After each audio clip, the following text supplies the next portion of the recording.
Assalamualaikum warahmatullahi wabarakatuh. Kami dari akuntansi 6B1 kelompok 7 akan mempresentasikan tentang konsolidasi, diferensial, goodwill, dan unamortized excess. Berikut daftar nama anggota dari kelompok 7. Laporan konsolidasi.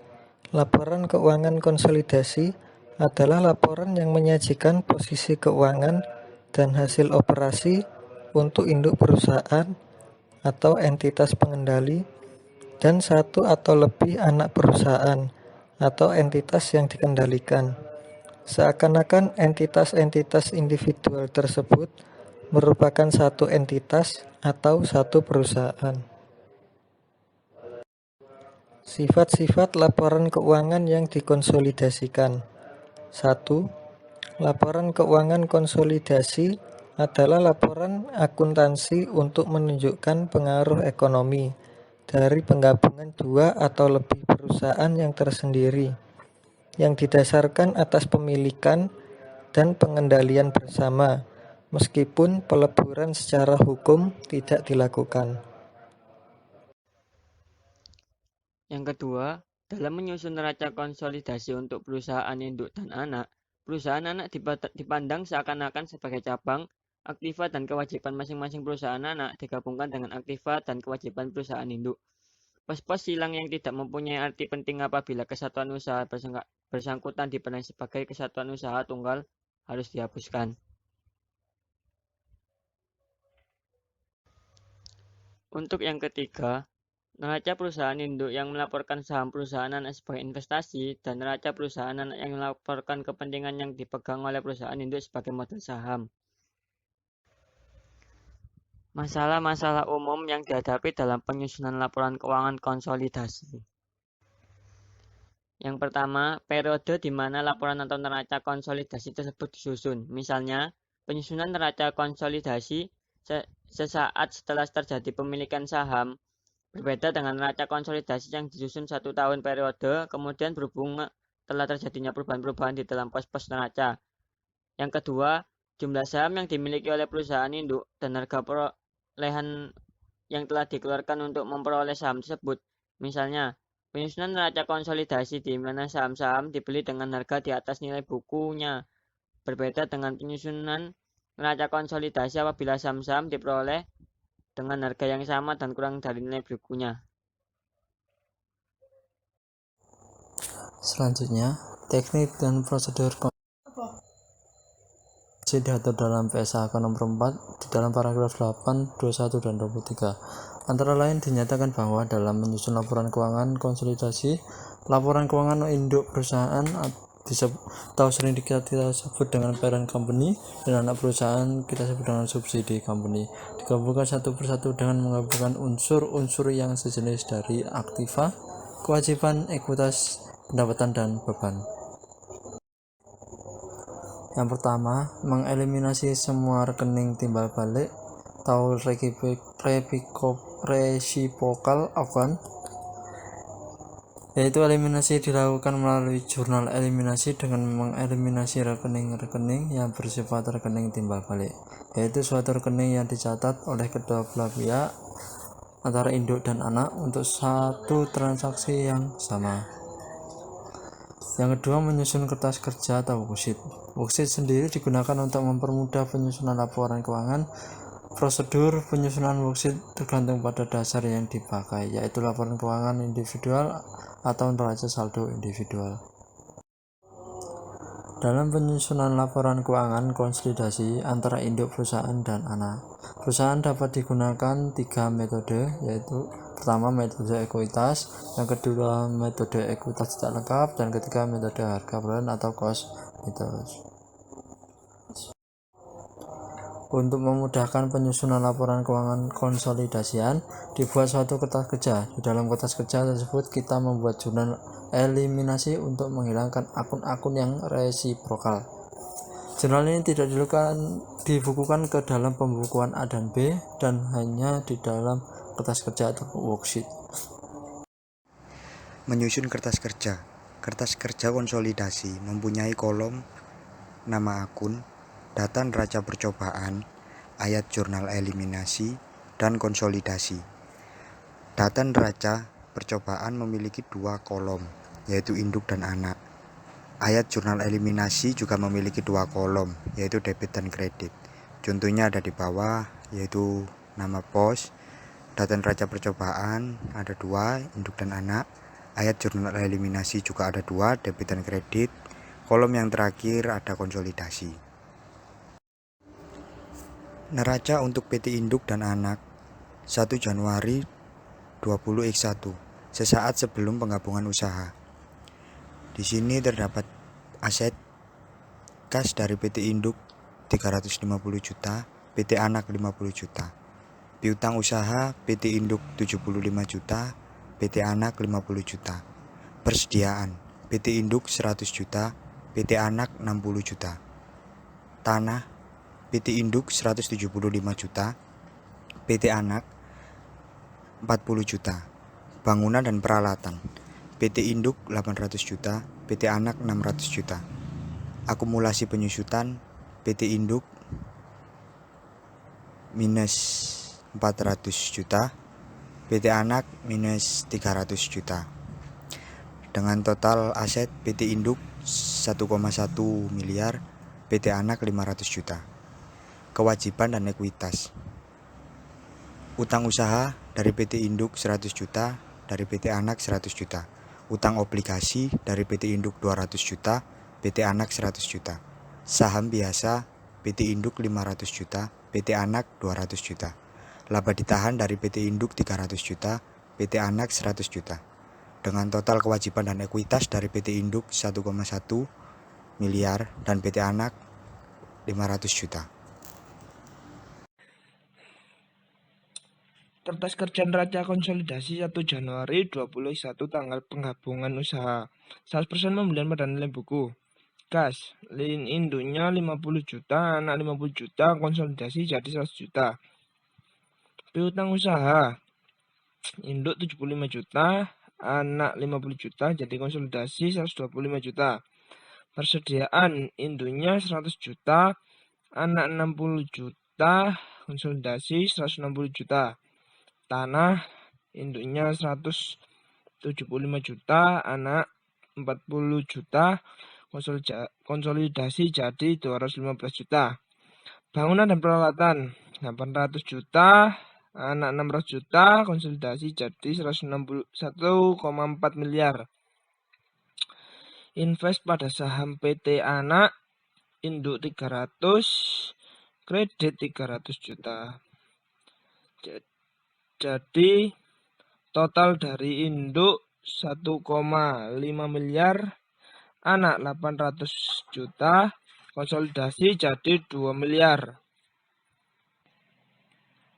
Akumulasi penyusutan, induk 400 juta, anak 300 juta, konsolidasi jadi 700 juta. Utang usaha, induknya 100 juta, anak 100 juta, konsolidasi jadi 200 juta. Utang obligasi 200 juta, anak 100 juta, jadi konsolidasi 300 juta. Saham biasa 500 juta, induknya anak 200 juta, debit 200 juta. Konsolidasi total jadi 500 juta. Laba ditahan, induknya 300 juta, anak 100 juta, debit 100 juta, konsolidasi jadi 300. Jadi total induknya 1,5 miliar, anak 800 juta, debit 300, kredit 300, konsolidasi 2 miliar. Perlakuan diferensial. A. Kesalahan dan penghilangan dari pembukuan anak perusahaan.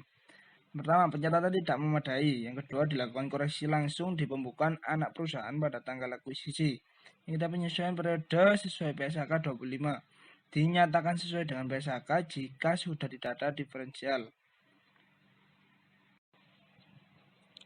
B. Selisih lebih nilai wajar di atas nilai buku dari aset bersih anak perusahaan yang dapat diidentifikasi. tanah 40 juta, debit diferensial 40 dikredit.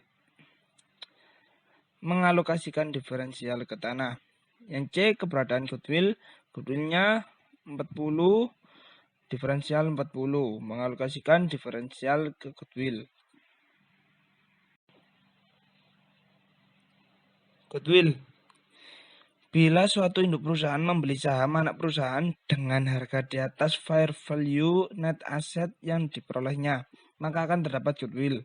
Yang kedua, mengapa induk perusahaan mau membeli saham anak perusahaan dengan harga yang lebih tinggi daripada fair value saham yang diperolehnya? Karena investor melihat berbagai kelebihan dari sinerginya dengan anak perusahaan dan kelebihan-kelebihan tersebut tidak bisa diidentifikasikan, sehingga dikelompokkan dalam satu akun bernama goodwill.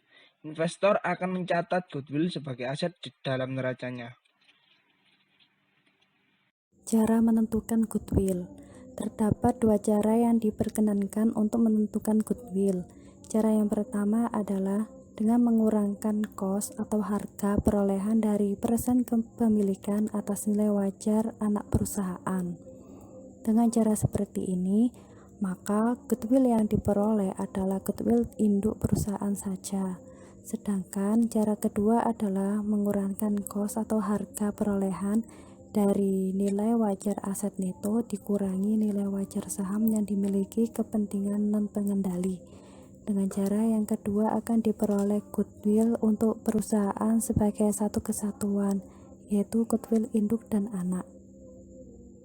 Contoh, awal Januari 2009, P membayar $87.000 untuk membeli 80% saham S. Pada saat itu, stockholder equity S terdiri dari capital stock $60.000 dan retained earning $30.000. Nilai tercatat net asset sama dengan nilai wajarnya. Dari transaksi ini, jika digunakan penghitungan goodwill dengan cara pertama, akan didapat goodwill sebagai berikut. Kos atau harga perolehan 87.000, persen kepemilikan 80% dikali $90.000, $72.000, goodwill 15.000. Dengan cara kedua akan diperoleh goodwill sebesar kos atau harga perolehan 87.000, nilai wajar aset neto 90.000, total nilai perusahaan 100/80 kali 87.000 sama dengan 108.750.000, bagian kepentingan non pengendali 20% kali 108.750.000 dengan hasil 21.750, bagian pengendali 68.250, goodwill 18.750. Dari total goodwill $18.750 tersebut 80%-nya yaitu $15.000 adalah goodwill untuk induk perusahaan. Sama dengan perhitungan goodwill cara yang pertama. Sisanya $3.750 adalah goodwill untuk kepentingan non pengendali. Goodwill sebesar $18.750 bisa juga dicari dengan pengurangan total nilai wajar perusahaan dari nilai wajar aset neto 108.750 dikurangi 90.000 sama dengan $18.750. Unamortized excess, selisih lebih yang dialokasikan ke aset dan kewajiban harus diamortisis menurut akunnya. Berikut ini adalah contoh dari unamortized excess. Persediaan, nilai wajarnya 600, nilai bukunya 500. Kepemilikan diakuisisi 90%. Alokasi kelebihannya ada 90. Tanah, nilai wajarnya 800, nilai bukunya 600. Kepemilikan diakuisisi 90%. Alokasi kelebihannya 180. Bangunan, nilai wajarnya 5.000. Nilai bukunya 4.000. Kepemilikan diakuisisi 90%. Alokasi kelebihannya 900. Peralatan, nilai wajarnya 1.700, nilai bukunya 2.000. Kepemilikan diakuisisinya 90%. Alokasi kelebihannya yaitu minus 270. Total alokasi ke aktiva bersih yang dapat diidentifikasi yaitu 990. Sisa dialokasikan pada goodwill 3.900. Total kelebihan biaya atas nilai buku yang diperoleh atau unamortized excess yaitu 990 ditambah 3.900 terdapat 4.890. Kemudian ayat jurnalnya yaitu persediaan di debit 90, tanah debit 180, bangunan debit 900, goodwill debit 3.900. Untuk yang kredit peralatan 270 dan unamortized excess 4.890. Sekian pemaparan materi dari kami. Terima kasih dan maaf apabila ada salah-salah kata. Assalamualaikum warahmatullahi wabarakatuh.